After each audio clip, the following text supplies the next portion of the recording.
ये मन के अनुसार चलने पर हम प्रकृतिजन्य भोगों को ही प्राप्त होंगे, क्योंकि ये मन प्रकृति का ही है। हमारा और मन से बहुत बिलगाव है, बहुत अंतराय है। हम चैतन्य घन प्रभु के स्वरूप ही हैं, और ये मन 5 ज्ञानेंद्रियों के साथ प्रकृति में विचरण करने वाला प्रकृति का ही अंश है। अगर हमारा कोई ठग सलाहकार हो तो हमारी यात्रा कैसे अच्छी हो सकती है? वो तो वहीं ले जाएगा जहां हमें ठग लिया जाए। तो इस मन के साथ शब्द स्पर्श रूप रस गंध, काम क्रोध मद लोभ मोह मत्सर, ये सब इसके इशारे पर खड़े हैं। और ये ठग मन हमको ऐसी ही सलाह देता है जहां हमें लुटवा देता है। हमारी सत्यता, हमारी पवित्रता, हमारी जितेंद्रियता, हमारा धैर्य, हमारी पुण्य, ये विवेक विचार, ये सब लूट लेने वाले ठग हैं। अगर हम सावधान नहीं रहे तो हमारा मन ही हमको नष्ट कर देता है। इसलिए मन की प्रत्येक स्फुरणा, मन की प्रत्येक संकल्प पर उपासक की बड़ी सूक्ष्म दृष्टि रहती है, और उस मन की स्फुरणा और संकल्प को गुरुदेव, आचार्य, आराध्य देव, एक ही बात है, इनकी वाणी से वो देखता है कि कहीं वाणी के विरुद्ध स्फुरणा तो नहीं हुई, कहीं वाणी के विरुद्ध आचरण का संकल्प तो नहीं बना। यदि चतुर उपासक इनकी जांच करता रहे और इनको डांटता रहे, मन 5 ज्ञानेंद्रियों को स्वतंत्र रूप से विषयों का संयोग न होने दे, शास्त्र मर्यादा गुरु आज्ञा के अनुसार चले, तो इसी जन्म में उसे दुर्लभ वस्तु प्राप्त हो जाती है। अपने लोगों की इतनी नीची धरा हो गई है कि हमें दुर्लभ वस्तु प्राप्ति की चाह ही नहीं रह गई। जैसे एक गरीब आदमी मांगेगा तो क्या मांगेगा? 1 साल का भोजन की व्यवस्था कोई कर दे, क्योंकि इतना ही उसका विचार है। तो हम प्रकृति में फंसकर इतनी नीच वृत्ति वाले बन गए कि हम अगर भगवान से भी मांगेंगे तो इंद्रियों के विषय ही मांगेंगे। हमें भोगने के लिए भोग दे दीजिए और भोग योग्य शरीर कर दीजिए। ये हमारी निकृष्टता। स्वयं सुख राशि चैतन्य घन परमात्मा का अंश प्रकृति के संयोग से इतना नीच प्रवृत्ति का हो गया कि वो अपने आराध्य देव, अपने स्वरूप का विस्मरण करके क्षुद्र विषयों में, जैसे आज तक किसी की ओष्कण चाटने से प्यास नहीं बुझी, ऐसे ही चाहे जितना विश्व के भोग भोग लो, तुम्हारी कामना, तुम्हारी तृष्णा कभी शांत नहीं हो सकती। ये तभी शांत होगी जब अविरल भक्ति की धारा में आप अवगाहन करोगे। एक जीवन ये दे दो प्रभु को। ये मनमानी आचरण, मन की स्फुरणा और संकल्प के अनुसार चलना, ये आपको प्रभु से विमुख किए हुए। मान लीजिए इसमें 3 गुणों का प्रभाव पड़ता रहता है। कभी मन सात्विक संकल्प करता है, कभी राजसिक करता है, कभी तामसिक करता है। कभी मन सत संबंधी संकल्प करता है, कभी असत संबंधी करता है। बहुत सूक्ष्म विवेक के द्वारा इस पर दृष्टि बनाए रखिए। असत संकल्पों को नष्ट कीजिए, सत संकल्प का बढ़ावा दे करके भक्ति की तरफ आगे बढ़िए। आपको किसी भी वस्तु, व्यक्ति, स्थान की सुख की आवश्यकता नहीं है। आप स्वयं सुख समुद्र हैं। मान लीजिए, आप जब तक शरीर को अपना मानेंगे तब तक अभाव नहीं मिटेगा, और जहां आप प्रभु को अपना मानेंगे कोई अभाव रह ही नहीं जाएगा। आप पूर्णता का अनुभव करेंगे। ऐसी पूर्णता का अनुभव करेंगे, चराचर जगत भगवत स्वरूप है तो आप भी भगवत स्वरूप है। अब कोई इच्छा नहीं रह गई, कोई चाह नहीं रह गई, कोई समस्या ही नहीं रह गई। हर समय परमानंद में अंतःकरण डूब जाता है। जितनी भी हम चेष्टाएं करते हैं सुख के लिए करते हैं, परिणाम दुख मिलता है। हम क्यों नहीं समझ पा रहे कि हमारा रास्ता गलत है? अगर एक बार धैर्य से सोचो जब से हमें होश संभाला तब से हम उपाय सुख का करते हैं, लेकिन दुख से पिंड नहीं छूट रहा, मतलब रास्ता गलत है। आओ प्रभु की तरफ। जो ही प्रभु की तरफ आओगे ते ही तुम्हें हो सकता है माया सुख का प्रलोभन दे या दुख का भयावह दृश्य रख दे। घबराना नहीं, क्योंकि वो अपने फंदे से बाहर नहीं निकलने देना चाहती। दुरत्यया सहज में ऐसे मुक्त नहीं कर देती। आप हिम्मत वाले बनो, धैर्यवान बनो, और ये तभी आप बन सकते हो जब प्रभु को अपना मानोगे। प्रभु को अपना मानने वाला हर कष्ट सह सकता है। प्रभु को अपना मानने वाला हर वस्तु का त्याग कर सकता है। प्रभु को अपना मानने वाले को कभी कुछ भी दुर्लभ नहीं है। इस बात को पकड़िए आप। केवल प्रभु को अपना मानने वाले को सदगति उसके करतल में रहती है, उसके हाथ में सदगति है। इसलिए भगवान कृपा करके कह रहे हैं, बहुनाम जन्मनामन्ते ज्ञानवान माम प्रपद्यते वासुदेवः सर्वमिति स महात्मा सुदुर्लभः। बहुत जन्मों की साधना के परिणाम रूप वो मेरी शरण में होकर के जान पाता है कि केवल भगवान ही भगवान है। भगवान अपने को त्रिगुण माया का पर्दा लगाकर ढके हुए यही है, हमारे पास है, हमारे सामने है, पर हमारे नेत्रों में पर्दा लग गया है त्रिगुण माया का। आप निरंतर प्रभु का आश्रय लेकर नाम जप कीजिए, आपकी स्थिति बदल जाएगी। पूज्य श्री भाई जी महाराज, राधा माधो बसी रहे ही महनीत्य ललाम, मुख निर्तत नित नव मधुर, राधा माधो नाम, राधा माधो प्रेम रस सुधा दिव्य सुमहान, स्वसुख वासना रहित चित करत निरंतर पान। निष्कामति बहुत दुर्लभ है।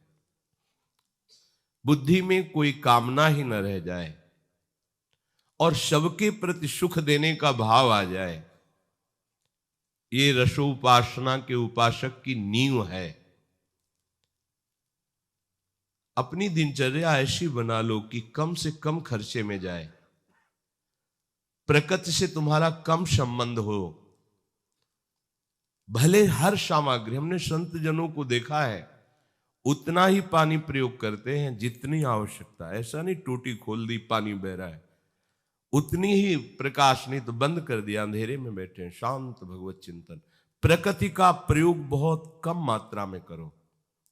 प्रार्थना मान लीजिए, आप प्रकृति के स्वामी बन करके भोग करेंगे तो आपको अपनी दासता से मुक्त नहीं होने देगी। प्रकृति अपना गुलाम बना के रखेगी आपको। उतना ही भोजन, उतना ही वस्त्र, जितना हमारे जीवन के लिए आवश्यक है, बस प्रकृति से दूर रहो। जितना आवश्यक है उतना स्वीकार करो। प्रकृति से दूर रहने का मतलब हर समय आवश्यकता हमें प्रिया प्रीतम की है, इसलिए हमें उनके चिंतन में रहना, प्रिया प्रीतम के नजदीक रहना है। और अगर प्रकृति के भोक्ता बने तो फिर प्रकृति तुम्हें गुलाम बना लेगी, वो अपनी दासता से मुक्त नहीं होने देगी। जितना आवश्यक है उतना। अगर आप पैदल चल लेते हो, आपका स्वास्थ्य ठीक है, तो आप पैदल चलने की चेष्टा करें। वाहन रिक्शा करने की जरूरत नहीं है। 10 मिनट पहले चलिए, आपका शरीर स्वस्थ रहेगा, भजन बनता रहेगा। अकेले चल रहे झूमते हुए, कोई पद गुनगुना रहे हैं, नाम चिंतन करें, या 1-2 साधक साथ चल रहे, नाम जप कर रहे। जरूरी है 4 कदम जाना है, रिक्शा में बैठ जाओ। इतना शरीर को सुकुमार कर लिए हो, प्रकृति का वार सहने की ताकत नहीं रह गई। आप सच्ची मानिए, जितना आप प्रकृति का सुख भोगेंगे उतनी प्रकृति आपको दबा देगी। गंगा के किनारे रहते थे, 10 वर्ष हमें याद नहीं कभी जुकाम हुआ होगा, तीनों टाइम गंगा स्नान होता था। प्रकृति का सीधा वार्ष हो, परमात्मा चिंतन अखंड होने लगेगा, क्योंकि आप साधक हैं। हम प्रकृति के गुलाम बनते जा रहे हैं, तो हमारे अंदर सुख देवे को चाव नहीं आएगा, सुख लेवे को चाव आएगा। हर वस्तु से, हर व्यक्ति से, हर पदार्थ से हम सुख भोग लें, ये उपासक नहीं है, ये उपासना नहीं, ये वासना है। हमें वासना को उपासना में बदलना है। फिर ध्यान दीजिए, प्रकृति की उतनी ही वस्तु प्रयोग कीजिए जितनी अत्यंत आवश्यक है। जीवन में कभी साबुन तेल का प्रयोग नहीं हुआ, पूरे जीवन में कभी। कोई हम काले कलूटे ऐसे तुम्हें दिखाई दे रहे हैं क्या कि भाई वो क्रीम नहीं लगी, साबुन नहीं? अरे भागवतिक तेज से संपन्न उपासक होता है, भले त्वचा का रंग सांवला है पर हृदय में तो गौर श्याम विराजमान है, उनका प्रकाश होता है। साधु को साबुन लगाने की क्या जरूरत है?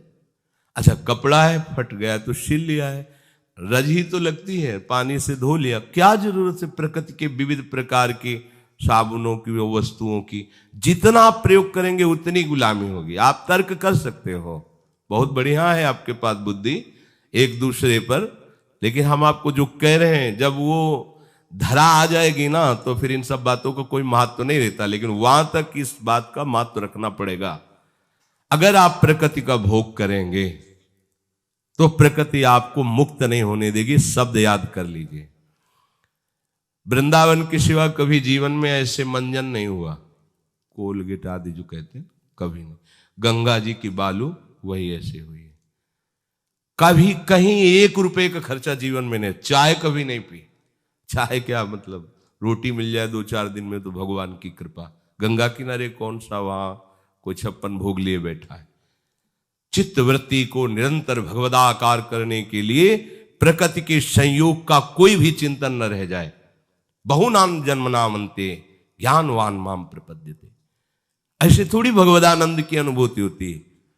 जवान हो, स्कूटी में भर भर घूम रहे हो, इधर उधर भागे घूम रहे हो, अत्यंत आवश्यक बात है कोई ऐसी है कि अमुक समय पहुंचना ही तो ठीक है। नहीं, आराम से टहलते हुए जा रहे हैं, राधा वल्लभ श्री हरिवंश चिंतन करते चले जा रहे हैं। ये जो आपकी सुख वृद्धि बुद्धि में आ गई है प्रकृति जन्य भोगने की, ये आपको परमात्मा प्राप्ति होने में बाधा खड़ी करती रहेगी। आप ध्यान से सुन लो, हम बहुत अच्छे अच्छे महापुरुषों का गंगा किनारे दर्शन, स्पर्श, संभाषण आदि प्राप्त हुआ, देखा है। केवल उतना ही प्रयोग जितनी आवश्यकता है, अन्यथा नहीं। दूसरों को पवाने में बड़े प्रवीण और अपने पाने में बहुत संकुचित। एक तरी नाम का आश्रम है, गंगा किनारे भ्रमण करते समय मिला हुआ था। श्री पूज्य स्वामी सुरेशानंद जी महाराज, कई संत पहले से वहां विद्यमान थे और भी संत, और जब सबको ऐसे लगता था जैसे बहुत पूर्व परिचित है, बड़े प्यार से सबको गुलगुला, पुआ, खीर, क्या क्या बनवाया, और ऐसे उल्लसित जैसे कोई बालक आनंदित होकर के पवा रहा हो। दौड़ दौड़ के दिगंबर रहते थे, नंग धड़। जब कोई माता बहनें आ जाती थी तो एक अचला ऐसे डाल लेते थे, परमहंस थे। आश्चर्य में उनकी वृत्ति देखी, संतों को पवाने में इतने आनंदित। पाले वो पीछे एक कुटिया मिट्टी की थी, पता लगा कि नई अवस्था थी तो खोज रहती थी संत महात्माओं की वृत्तियों को देखना, उनकी एक एक चेष्टा को देखना, उनकी एक एक बात को पकड़ना। तो गए उनकी कुटिया में, ऐसे दरवाजा उड़का हुआ था, प्रार्थना की महाराज जी आ सकते हैं? उनका हाँ, खुला। पहली बार दर्शन हुआ, केवल तखत पड़ा हुआ है, कोई गद्दा नहीं, कोई आसन नहीं। ऐसे दिगंबर बैठे हुए, हाथ में 2 रोटी है और बैंगन का भरता है, और ऐसे पा रहे थे। गोस्वामी जी आपने हमको तो वो सब गुलगुलाओ, खीर और पूड़ी और सब। अरे बोले गुरु जी, सब संतों को गुरु जी कहे, गुरु जी ये तो सब आप महात्माओं के भाग्य में, मुजदम के भाग्य में कहा है, बस शरीर पोषण के लिए 2 कौर अन्न डाल लेते। कितने चतुर शिरोमणि हैं, दूसरों को सुख देने में इतने आप देखते तो उल्लसित हो जाते कि मतलब इतना स्नेहीपन, इतना घनिष्ठतापन संतों से, दौड़ दौड़, अरे आप और खीर लीजिए, आप, और आप क्या पा रहे हैं, आप किस में सो रहे हैं, नए नए कंबल सबको बंटवाए, आप कैसे रह रहे हैं। ऐसे चमड़ा मोटा हो गया था, बस गंगा में डुबकी लगा ली, जटाएं बनी हुई। ये है भगवदानंद का अनुभव करने वाले महापुरुष।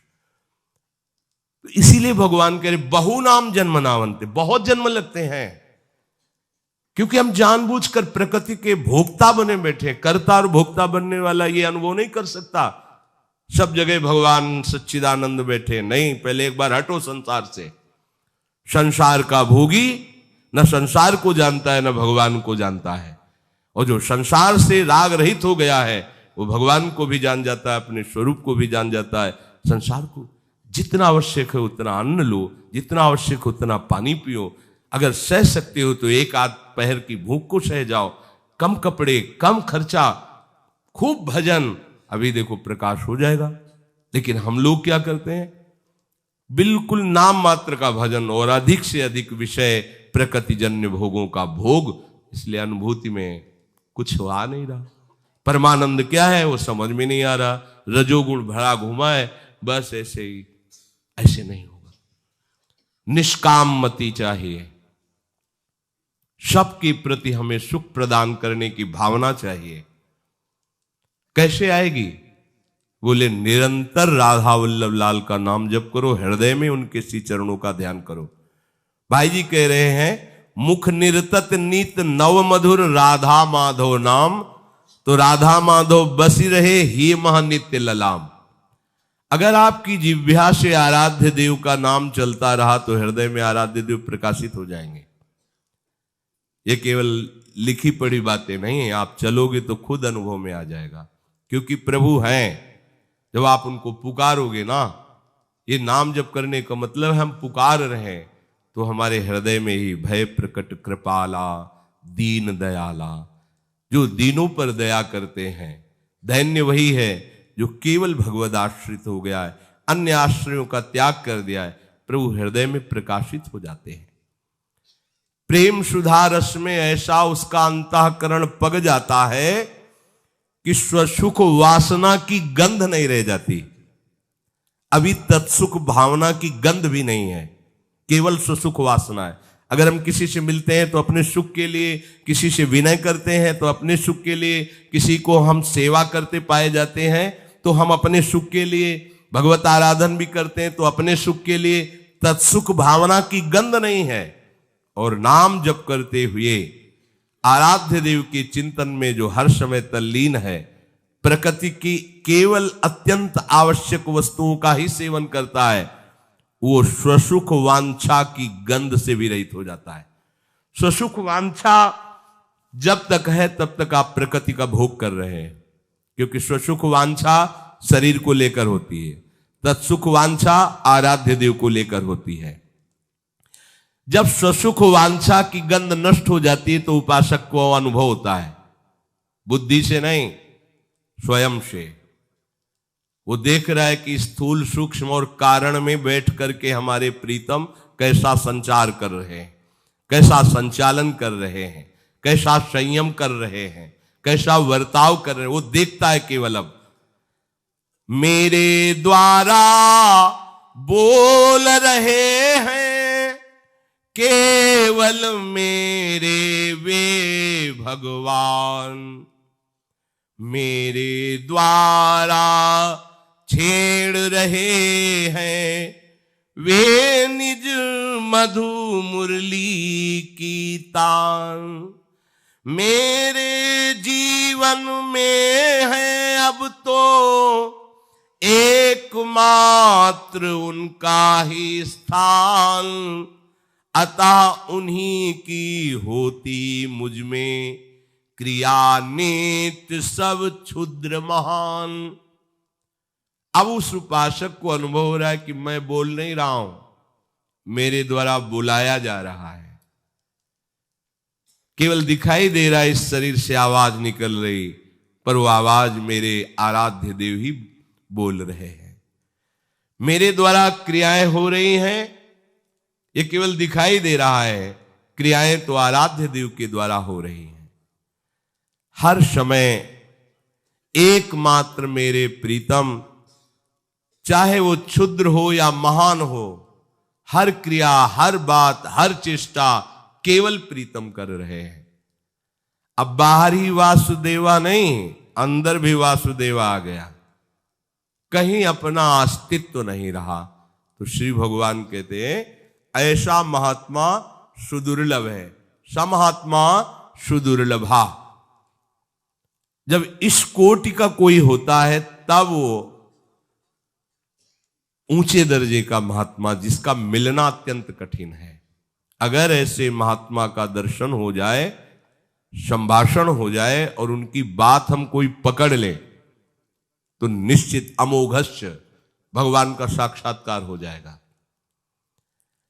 ये जो ऊंचे दर्जे के महात्मा होते हैं, ये अपने आनंद में मगन रहते हैं। ऐसी भगवत स्थिति होती कि बोलने की बिल्कुल इच्छा नहीं होती। उनका जीवन, उनका दर्शन, उनका कोई आश्रय लेकर उनका चिंतन करे या उनके शरीर से स्पर्श की हुई वायु, ये सब जगत का कल्याण करती है। वो शांत एकांत अपने आप में रमण करते हैं।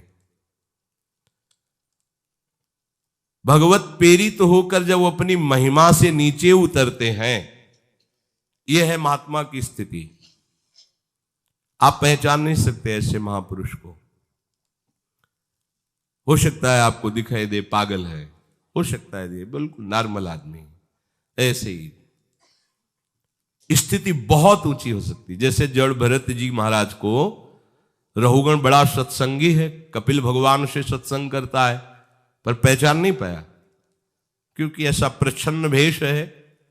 ऐसा कहां महापुरुष हो सकता है, न नहाए न धोए, एक यज्ञोपवीत पड़ा है, वो भी इतना मलिन है यज्ञोपवीत कि बता रहा है कि सालों से पानी नहीं गया होगा शरीर के ऊपर, स्नान नहीं किया होगा, क्योंकि शरीर स्थिति में है ही नहीं, स्वरूप स्थिति में निमग्न है जड़ भरत जी। ऐसे ऊंचे दर्जे के जो महापुरुष हैं, उनकी कोई भी चेष्टा से आप नहीं जान सकते ये महात्मा है, क्योंकि बोलेंगे ही नहीं, उपदेश ही नहीं करेंगे, बात ही नहीं करेंगे, कोई भागवतिक चर्चा ही नहीं करेंगे, गुप्त, एकदम गुप्त, बिल्कुल ऐसे व्यवहार जैसे एक साधारण आदमी करता है व्यवहार, आप जान ही नहीं सकते। जब वो कृपा करते हैं तो बोले फिर ऐसे जनों से उद्धार कैसे होता है, जगत का मंगल कैसे होता है? बोले वो अपनी महिमा से नीचे उतरते हैं। जब भगवत आदेश होता है तो अपनी महिमा से नीचे, कोई जान नहीं सकता कि इनको कुछ बोलना आता है, इनको कुछ शास्त्र का ज्ञान है, ये कोई अच्छी कोटि के महात्मा है नहीं, मांगते खाते से फुटपाथ में पड़े हैं, इनको क्या, लेकिन बहुत ऊंची स्थिति हो सकती है। जब महात्मा भगवत प्रेरित होकर अपनी महिमा से नीचे उतरते हैं, तब वो किसी के सामने अपने भावों को प्रकाशित करने लगते हैं। जैसे महिमा से उतरे नीचे जड़ भरत जी, तो पालकी में विराजमान रहुगण को उपदेश देने लगे।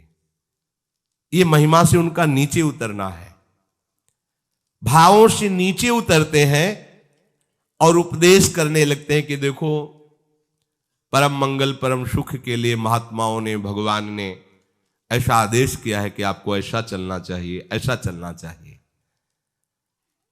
उन्हीं महापुरुष के वचनों से संसार का उद्धार होता है। ये प्रवचन तभी सार्थक है जब स्वयं में उतारा गया हो। हम हजारों को उपदेश करें, हमारे आचरण गंदे हो, हजारों को कहें कि सब माया है, हम खुद अंदर से चाहते हो रुपया पैसा मान सम्मान, हृदय से हमारा संसार के प्रति अपनापन है, प्रभु से है नहीं, तो सारा उपदेश हाथी स्नान के समान होगा। जैसे हाथी स्नान करके निकला, धूल भर करके पुनः वैसे गंदा हो गया। किसी के ऊपर कोई रंग नहीं लाएगा उपदेश। जब तक हमारे आचरण ठीक नहीं होंगे, हमारी स्थिति नहीं होगी, हमारा भजन नहीं होगा, तब तक हमारा उपदेश किसी के ऊपर रंग नहीं लाएगा।